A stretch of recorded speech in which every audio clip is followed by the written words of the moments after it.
نستغفره ونعوذ بالله من شرور أنفسنا وسيئات أعمالنا من يهدي له فلا مضل له ومن يضلله فلا هادي له وأشهد أن لا إله إلا الله وحده لا شريك له وأشهد أن محمدا عبده ورسوله اللهم صل على محمد وعلى آل محمد يا أيها الذين آمنوا اتقوا الله حق تقاته ولا تموتن إلا وأنتم مسلمون يا أيها الناس اتقوا ربكم الذي خلقكم من نفس واحدة وخلق منها زوجها وبث منهما رجالا كثيرا ونساء واتقوا الله الذي تساءلون به والأرحام إن الله كان عليكم رقيبا يا أيها الذين آمنوا اتقوا الله وقولوا قولا سديدا يصلح لكم أعمالكم ويغفر لكم ذنوبكم ومن يطع الله ورسوله فقد فاز فوزا عظيما أما بعد فإن أصدق الحديث كتاب الله وخير الهدي هدي محمد صلى الله عليه وسلم وشر الأمور محدثاتها فإن كل محدثة بدعة وكل بدعة ضلالة وكل ضلالة في النار اللهم انفعنا بما علمتنا وعلمنا ما ينفعنا وزدنا علما. Ma'asyiral muslimin rahimani wa rahimakumullah, melanjutkan pembacaan kitab Aqidati Tauhid, masih di pasal yang kedua, as-sihru wal kahanatu wal irafah. Kita sampai di halaman khamisah wal arba'un badal mi'ah 125 di bab tentang al-kahanatu wal irafah. Kahanah wal irafah, wahuma, keduanya ini, iddi'a'u ilmil ghaibi, mendakwa tahu ilmu gaib. Ilmu gaib itu ada yang gaib hakiki. Gaib hakiki itu perkara yang akan terjadi di muka bumi, itu gaib hakiki. Ataupun gaib yang bersifat nisbi. Gaib yang bersifat nisbi itu sesuatu pada sebagian orang tidak diketahui, tapi yang lain tahu. Kahana wal irafa itu mendakwa memiliki ilmu gaib. Ma'rifatul umuril ghaibah, mendakwa tahu perkara yang gaib. Contoh, kal ahbari bima sayaqa'u fil ard, seperti menghabarkan apa yang akan terjadi di muka bumi. Apa yang akan terjadi di muka bumi. Ini fatal sekali, karena dia berserikat dengan sifat Allah Subhanahu wa taala berkaitan dengan perkara gaib. Kemudian pula wa ma sayasulu, dan apa yang dia akan dapatkan, yang akan terjadi. Wa aina makanu syai'il mafqudi, di mana tempat sesuatu yang hilang. Ini yang disebut dengan gaib nisbi.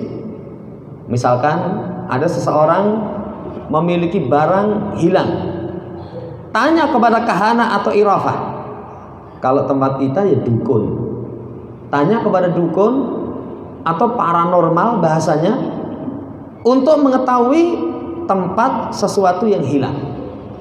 Itu berkaitan dengan kahana wal irafah. Wa dzalika an tariqi istiqdami syayatin, dan mereka itu mengetahui itu lewat jalan pelayanan syaitan. Makanya amalan kedua jenis ini kufur, karena berserikat dengan syaitan. Yang syaitan itu alladzina yastarquna sam'a minas sama'. Nanti syaitan itu mencuri berita dari langit. Seperti dalam firman Allah Subhanahu wa taala, hal unabbiukum ala man tanazzalu syayatin tanazzalu ala kulli afakin athim yulquna sam'a wa aktsaruhum kadibun. Tahukah kamu tentang aku habarkan. Maukah kalian aku habarkan kepada siapa syaitan itu turun? Syaitan itu turun kepada setiap pendusta lagi banyak berbuat dosa. Kahanah wal irafah, dukun, itu pendusta. Nanti akan diterangkan satu kata bisikan syaitan yang dicuri dari langit ditambahkan dengan 100 kebohongan. Ditambahkan dengan 100 kebohongan. Lagi berdosa. Yulquna sam'a, syaitan itu melemparkan pendengaran, kebanyakan mereka itu dusta. Saudara yang saya hormati, ini. Jadi kalau mereka kabarkan nanti akan terjadi seperti ini pada tahun yang akan datang, akan ada kejadian ini pada tahun yang akan datang, itu dengan pelayanan syaitan. Satu kabar dari syaitan ditambah 100 kebohongan. Ditambah dengan 100 kebohongan. Yang syaitan itu yastarkul kalimata min kalamil malaikah, mencuri ucapan dari ucapan para malaikat. Kan kalau Allah berkata, maka semua yang di langit itu pingsan. Sadar pertama kali Jibril. Lalu mereka semua bertanya, "Madza qala rabbukum?" Qalul haqqa. Allah berkata tentang kebenaran. Terus disampaikan di antara perbincangan para malaikat.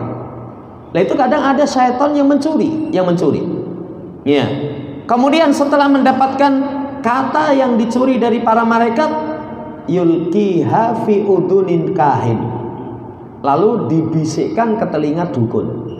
Lah dukun ini berdusta dengan kata yang satu dicuri itu atau kadibah, 100 kebohongan. Jadi satu berita ditambah 100 kebohongan. Dan bukan artinya kalau ngomong 101 nanti satunya benar, belum tentu. Kan kadang bisa mencuri, kadang nggak bisa mencuri. Sekarang penjagaan setelah diutusnya Nabi Muhammad SAW ketat. Begitu ada yang mau mencuri, dilempar dengan panah api. Jamaah hormati, fayusaddiquhun nas bisa babitil kalimah. Kemudian manusia membenarkan dengan satu kata itu. Makanya kalau mereka itu ngomong satu, wah sudah diviralkan bahasa orang sekarang. Wah, prediksi dia betul terjadi. Itu satu. Tapi 1000 kebohongan yang keluar dari mulutnya, mulut yang dusta ini, itu nggak pernah diviralkan. Kalau perlu ditutup-tutupi. Saudara yang saya hormati, ini dipercaya oleh manusia. Yang didengar dari langit, Allah Subhanahu wa taala huwal munfaridu bil ghaib. Hanya Allah menyendiri berkaitan dengan ilmu gaib. Jadi ilmu gaib itu cuma di sisi Allah Subhanahu wa taala. Kalau kunci perbendaharaan ilmu gaib, kemarin sudah kita sampaikan 5. Kejadian janin, kapan terjadi kiamat, kapan di bumi mana seseorang mati, kemudian apa yang terjadi esok, kemudian hujan mana yang hujan itu berbarokah. Itu rahasianya di sisi Allah Subhanahu wa taala. Sisi kerusakan kahana wal irafa itu, famanidaa musyarakatahu fi syai'in min dalika bikahanatin aw ghairiha aw sadaqa man yada'i dalika faqad ja'ala lillahi syarikan fima huwa min khasaisihi. Maka siapa mendakwa, oh saya dapat bocoran. Jadi ilmu gaib pokok yang 5 itu, atau gaib yang nisbi itu satu tempat orang tahu, tempat lain orang nggak tahu. Kayak barang yang dicuri itu, pencurinya tahu, oh deliknya di sana, tapi kita yang punya nggak tahu. Itu ketika orang mendakwa, oh saya tahu, berarti dia berserikat dengan Allah Subhanahu wa taala, menganggap memiliki keilmuan sebagaimana Allah Subhanahu wa taala, atau membenarkan orang yang mendakwa seperti itu, berarti menjadikan sekutu pada perkara yang merupakan kekhususan Allah. Musyrik, pelakunya itu musyrik, yang meyakini juga musyrik. Kan definisi syirik itu tasfiyatu ghairillahi billah mimma huwa min hasaisillah, menyamakan selain Allah dengan Allah dalam perkara-perkara yang merupakan kekhususan bagi Allah. Itu berarti terjatuh dalam kesyirikan. Bahaya sekali. Bahaya sekali. Wal kahanatu la tahlu minasyirik. Makanya namanya kahanah, namanya irafah, perdukunan, ramalan itu nggak lepas dari kesyirikan. Sisi mana kesyirikannya? Pertama, taqarrubun ila syayatin bima yuhibbun, mempersembahkan sesuatu kepada syaitan dengan apa yang dicintai. Kasih persembahan kepada syaitan. Kasih persembahan kepada syaitan. Kalau di luar negeri, ya, untuk meramal itu sajenya itu harus dengan mata burung tertentu. Burung elang atau apa itu. Ya, itu makanya kok sekarang sudah mulai punah di luar negeri, termasuk jenis burung itu punah. Kenapa? Diburu dengan harga yang mahal untuk meramal, karena anggapannya mata ini, elang ini tajam sekali. Kalau di negeri kita kan termasuk tajam ya, kacang nengi sore ngerti, dicengkrem. Saudara yang saya hormati, itu persembahan, dan sudah berlalu pembahasannya. Jangankan kau kasih persembahan yang mahal, persembahan untuk selain Allah berwujud seekor lalat, itu sebab masuk neraka. Ini sisi kesyirikan perdukunan. Fahiya syirkun fi rububiyati min haitsu iddi'ai musyarakatillahi fi ilmihi. Yang kedua, syirik dalam masalah rububiyah, karena dia mendakwa bersekutu dengan Allah dalam masalah ilmu. Jadi dalam masalah rububiyah syirik dia. Sisi mana kesyirikannya? Mendakwa tahu perkara gaib. Padahal ilmu gaib itu cuma rahasia Allah Subhanahu wa taala. Demikian pula syirik dari sisi uluhiyah. Min haitsu taqarrubi ila ghairillah bi syai'in minal ibadah. Dia pun syirik dalam masalah uluhiyah dari sisi mendekatkan diri kepada selain Allah dengan sesuatu dari jenis ibadah, persembahan kepada selain Allah. Ini sisi kesyirikannya. Jadi dua.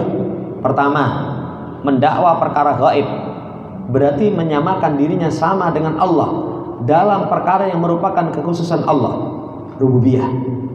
Yang kedua, kasih persembahan kepada selain Allah, sarful ibadati li ghairillah, dia palingkan ibadah kepada selain Allah, syirik dalam masalah uluhiyah. Jamaah hormati, ini bahaya perdukunan. Bukan hanya itu bahayanya, pelakunya sudah musyrik, membenarkan juga begitu. Bahkan ada ancaman dalam hadis Abu Hurairah, semoga Allah meridainya, dari Nabi SAW. Beliau berkata, man atakahinan fasadaqau bima yaqul faqad kafara bima unzila ala Muhammadin sallallahu. Siapa yang datang kepada kahin, dukun, tukang ramal, kemudian membenarkan apa yang diucapkan, iya bener ya, dia sampaikan, oh nanti akan kejadian seperti ini plak gitu. Dia sampaikan, barang kamu yang hilang itu, ya, yang nyuri itu ciri-cirinya seperti ini sudah saya lihat lewat kaca benggala. Opo ya, dilihat itu di kacanya, wah kelihatan. Saudara yang saya hormati, dipercaya, sungguh dia telah mengkufuri apa yang diturunkan kepada Nabi Muhammad SAW. Apa yang diturunkan kepada Nabi? Al-Quran. Kalau orang mengkufuri Quran, jangan tanya kafirnya. Jangan tanya kafirnya. Jangankan satu Quran, satu kata. Itu ada dalam satu ayat, misalkan Ar-Rahmanir Rahim. Ar-Rahman ini nggak percaya, kafir dia. Jangankan satu kata, satu huruf, Nun, wah saya nggak yakin ini turun dari sisi Allah. Itu bisa kafir kok. Jangankan huruf, harokat. Kalau seseorang mengingkari harokat, apa contohnya? Contohnya, wa kalamallahu Musa taklima. Kalamallahu Musa taklima. Allah yang ngajak bicara. Berarti ditetapkan Allah memiliki sifat kalam. Enggak. Ini harokatnya bukan hu. Wa kalamallaha. Allah yang diajak bicara. Dia ingkari sifat berbicara bagi Allah. Di ujung bahaya itu, Jamaah hormati, makanya namanya perdukunan ramalan itu berat, bahaya sekali. Jangan pernah tengok. Kan di masyarakat kita kental, di Jawa itu ada primbon betal jemur. Itu seputar ramalan. Oh, kelahirannya ngapain? Itu nanti perilakunya seperti ini, masa depannya suram misalkan. Masa depannya itu penuh dengan kebahagiaan. Kita percaya, bahaya. Jangan baca. Padahal di setiap di HP itu kadang ada iklannya ramalan. Di koran-koran, kalau dulu koran Solo Pos ada kok rubrik khusus berkaitan tentang ramalan perbintangan. Jangan baca itu. Nanti keimanan kita bisa kepengaruh. Bahaya sekali. Wa mimma yajibu tanbih alaihi wa tanabuhu lahu. Dan perkara yang wajib kita waspada dan kita harus mewaspadai untuknya, annas saharata wal kuhana wal arafin ya'batsuna bi aqaidin nas. Yang harus kita waspada itu tukang sihir, dukun, tukang ramal, mereka mempermainkan akidah manusia. Bihaitsu yudhiruna bimadharil atiba. Pertama, mereka itu tampakkan dengan penampakan seorang tabib, seorang ahli pengobatan. Kan kalau sudah ngomong langsung dukun, oh nggak payu, ini bukan dukun. Lalu siapa itu? Itu ustadz, itu gus, iya, itu tabib. Menampakkan dengan penampakan tabib. Fayamurunal maradha bidabahi li ghairillah. Tapi proses pengobatannya itu nyuruh orang yang sakit korban untuk selain Allah. Nah, ini syarat kesembuhannya golek pitik cemani. Pitik itu ireng mulus sampai ilate ireng. Ya. Itu misalnya tukone ning ngruki ora trimo. Lho guretane cemani ya. Jadi syaratnya itu harus seperti itu. Nanti harus dengan gagak. Itu kasih persembahan kepada selain Allah. Bi an yadbahu kharufa sifatau kada wa kada. Suruh menyembelih huruf. Huruf itu domba jantan, sifatnya demikian-demikian. Kalau dulu saya pernah lihat itu golek wedhus sing kendit. Wah, itu golek ya angel, begitu ketemu tuku larang. Nah, ini syarat kok. Audajajatan atau ayam. Wa yaktubuna lahum talasim asyirkiyata. Mereka tuliskan untuk orang yang sakit itu talasin asyirkiyah. Talasin mim itu kalimat-kalimat yang tidak mengandung makna, yang isinya kesyirikan. Nanti kalau dalam bahasa syariat itu namanya ruqyah. Ruqyah kan ruqyah itu ada dua. Ada syariah disebut dengan ruqyah syariah. Ada yang ruqyah itu syirik. Kalau ruqyah yang syar'i 3. Dibaca Quran, hadis. Kedua, bahasa Arab yang jelas. Ketiga, meyakini kesembuhan datang dari sisi Allah. Tapi kalau ruqyah yang syirik ini tidak dengan menggunakan bahasa, tidak menggunakan Quran dan hadis. Tidak menggunakan Quran dan hadis. Ya, kadang dengan bahasa Jawa. Yang di situ ternyata minta pertolongan kepada selain Allah. Itu jambi-jambi. Makanya lihat saja, kalau ada anak rewel itu, wah, kuwi kesambet itu. Kono suwuk ning gone Mbah Wirya. Itu kalau suwuk itu biasanya yang dibaca itu minta perlindungan kepada selain Allah. Yang kedua, nggak jelas. Makanya diistilahkan sambil qomat kamit membaca mantra. Karena nggak jelas. Dan di masa Nabi SAW ada dukun di kota Madinah itu qomat kamit membaca. Nggak jelas. Ada permohonan perlindungan kepada selain Allah Subhanahu wa ta'ala. Perlindungan kepada syaitan bisifati huruzin yu'allikunaha fi riqabihim. Nanti dibikin bentuk perlindungannya itu dengan dibikin jimat-jimat, yang jimat itu dikalungkan di leher-leher mereka. Au yadaunahu fi sanadikihim, atau mereka letakkan di peti-peti kotak-kotak atau di rumah-rumah mereka. Ini hati-hati. Ternyata dukun di masa sekarang itu dengan penampakan tabib. Dengan penampakan tabib. Ya sama. kemarin itu saya baca tentang ruqyah yang syar'i itu. Sekarang dukun itu terjun dengan atas nama ruqyah syariah. Ya, ruqyah syariah. Tapi kelihatan gak jelas. Apa kelihatan gak jelas? Ditanya misalkan nanti namanya siapa, nama ibunya siapa. Padahal namanya pengobatan itu kita nggak tahu namanya saja. Kalau memang paham pengobatan, sembuh itu. Contoh pengobatan yang kau nih, dokter. Itu dokter itu nggak ngerti jenenge. Dilihat, oh gejalanya seperti ini sakit ini kemungkinan. Diobati dengan ini, bisa sembuh itu. Bisa sembuh. Sementara tidak mengetahui namanya siapa. Tapi ciri dukun itu nanti keterangan para ulama. Pertama, tanya namanya siapa, nama ibunya siapa. Kemudian kadang meminta sisa bekas pakaian, ya, rambutnya atau apa. Ya. Kemudian bacaannya tidak jelas. Kadang kasih persajian. Kadang pula jamaah hormati memberi jimat-jimat.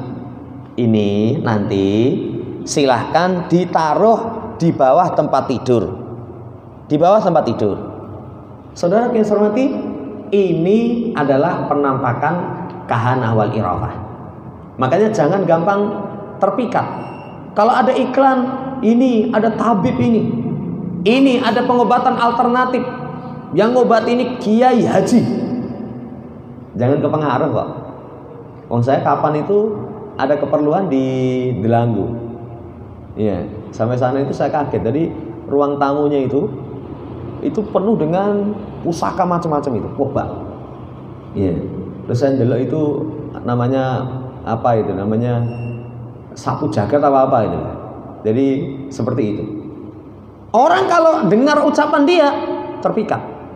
Padahal dia jelas pengobatannya bukan pengobatan yang syar'i.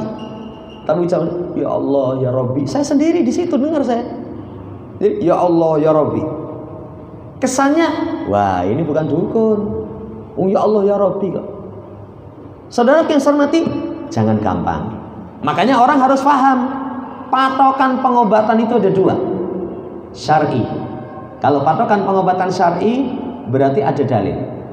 Seperti minum madu, berbekam, habatus sauda, itu ada nasnya. Ya. Yang kedua, patokan pengobatan secara tajribah. Kalau bahasa kita, terbukti secara medis. Pengobatan yang kedua ini harus sebab akibat, ada hubungan. Kalau nggak ada hubungan nggak bisa. Kesembuhan dengan keris, apa hubungannya?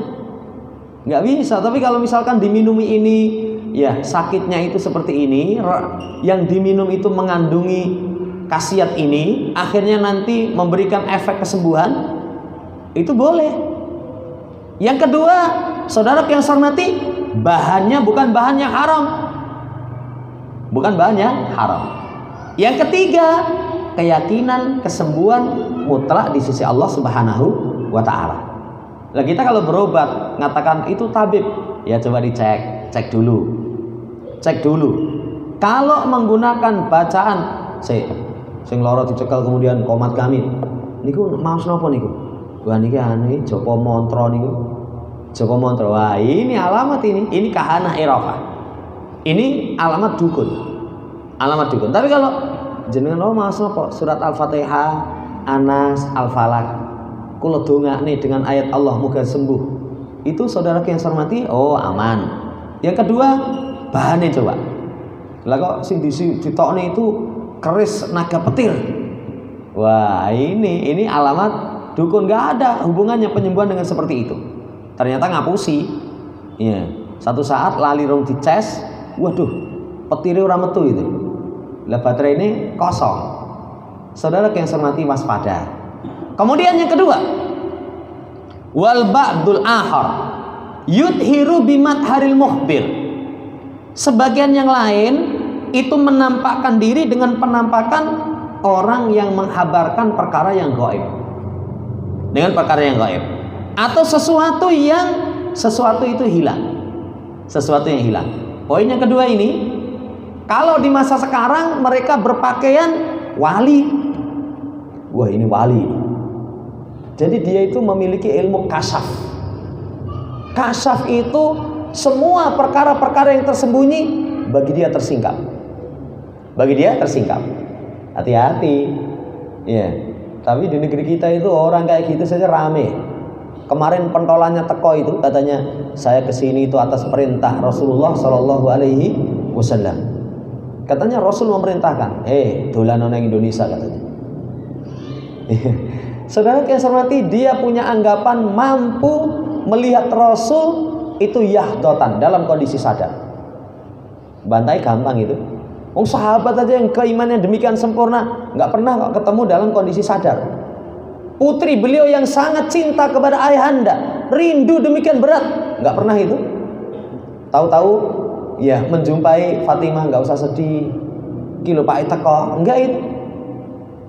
Saudara yang saya hormati, poinnya kedua ini, asalnya mereka itu kahana, perdukunan, tapi menampakkan diri, itu wali, sehingga memiliki sifat kasyaf. Sesuatu itu bisa tersingkap. Bihaitsu ya'tihi juhal fayas'aluna hal anil asya'id dha'i'ah. Sehingga nanti datang orang-orang bodoh tanya tentang sesuatu yang hilang.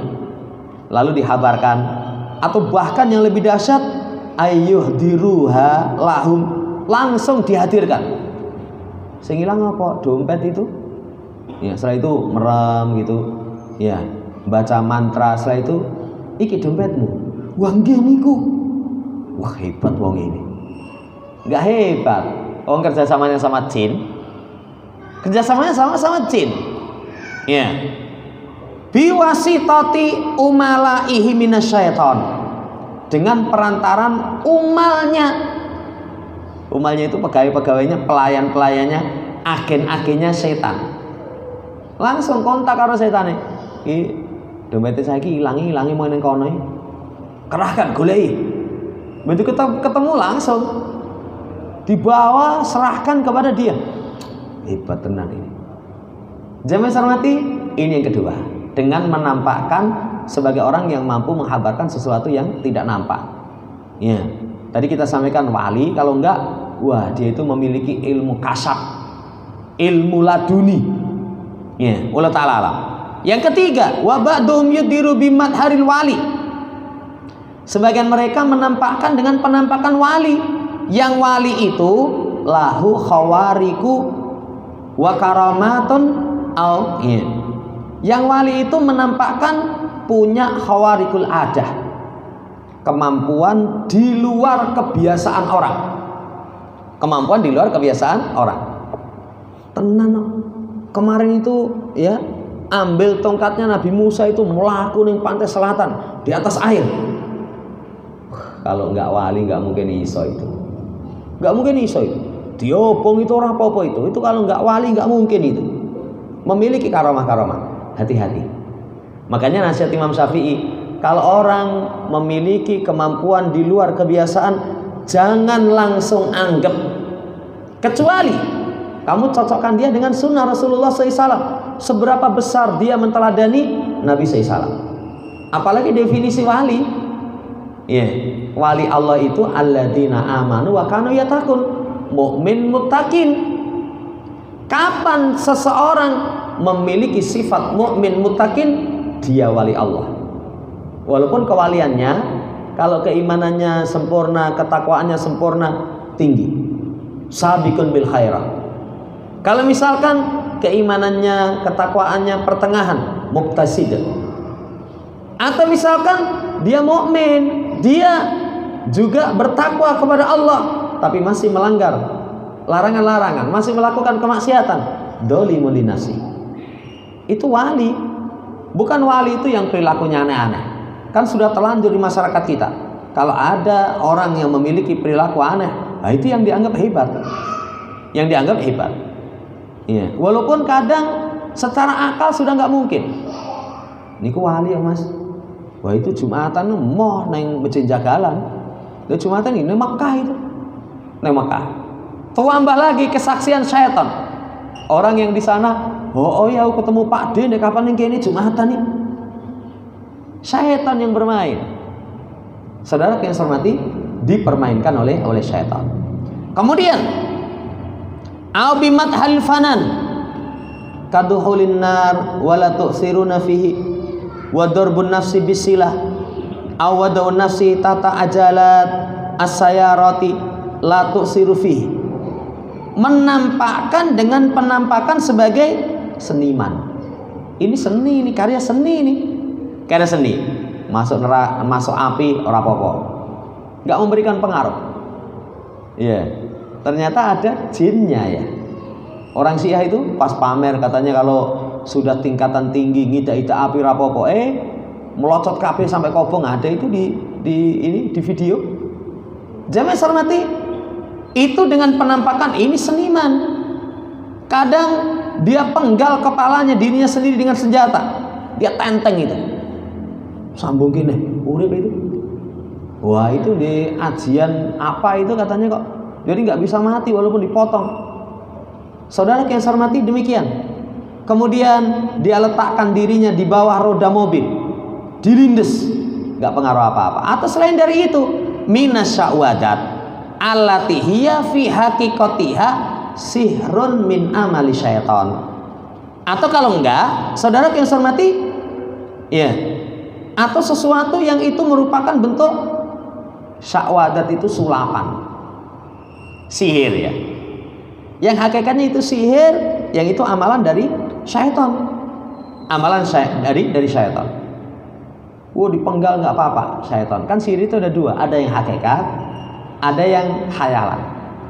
Kalau hakikat dengan izin Allah bisa, tapi Allah izin secara kauni. Tapi kalau khayalan, seperti tukang sihir Fir'aun itu, yuhayalu annaha tas'a, dihayalkan tongkat yang dilempar itu seakan-akan bisa bergerak.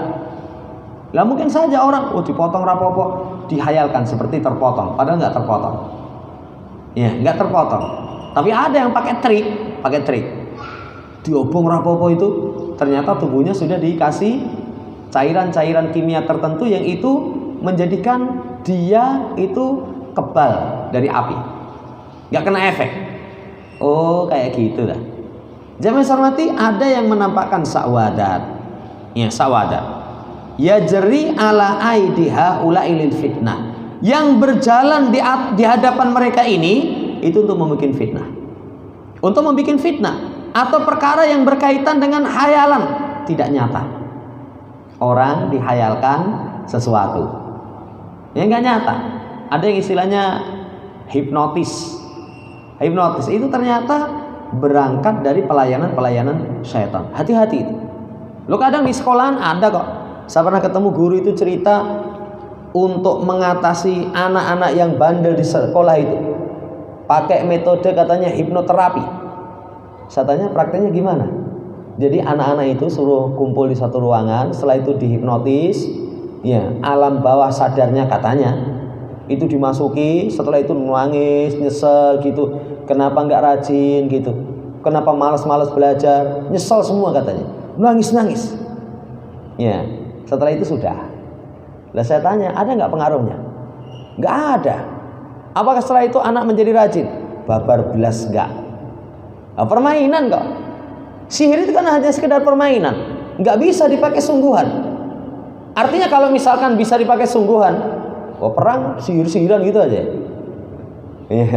Saudara yang saya hormati, ini hati-hati. Ini termasuk penampakan dukun. Penampakan dukun. Bal hiya hailun khafiyah yata'atunaha amamal andor. Yang ini merupakan tipu muslihat yang tersembunyi yang mereka lakukan di depan orang-orang yang melihat.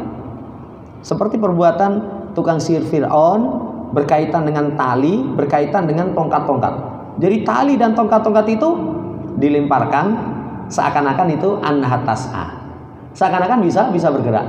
Ternyata cuma dihayalkan. Lah parahnya, saudara yang saya hormati, perkara seperti ini kemarin disampaikan di tempat kita itu nanti dibikin pertemuan-pertemuan, dibikin ikatan-ikatan. Ada itu ikatan dukun Nusantara. Ikatan dukun Nusantara. Kalau kita sampaikan ini bertentangan dengan akidah kita, enggak. Dukun itu justru jasanya untuk bangsa ini besar katanya. Lah kok bisa? Semua orang itu nggak lepas dari jasa dukun. Suwira untuk bojo dukun katanya yang berjasa. Ya. Kemudian dodol ora laris dukun katanya. Pengen naik pangkat dukun katanya. Orang sakit rumah sakit sudah lepas tangan dukun.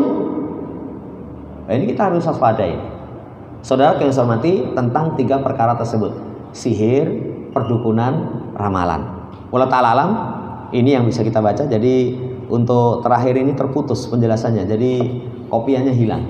Nah, insya Allah nanti setelah itu masuk dalam bab baru. Bab baru ini pun hilang 3 poin, tapi kita sudah ya ambilkan dari kitab yang lain. Jadi di halaman 129 itu nggak ada. Nanti insya Allah kita akan baca. Demikian, kurang lebihnya mohon dimaafkan. Semoga Allah Subhanahu wa taala jaga di akidah kita dari semua perkara yang merusak akidah, sehingga kita selamat di dunia wal akhirah. Allahumma amin. Subhanakallahumma rabbana bihamdika asyhadu an la ilaha illa anta astaghfiruka wa atubu ilaik. Assalamualaikum warahmatullahi wabarakatuh.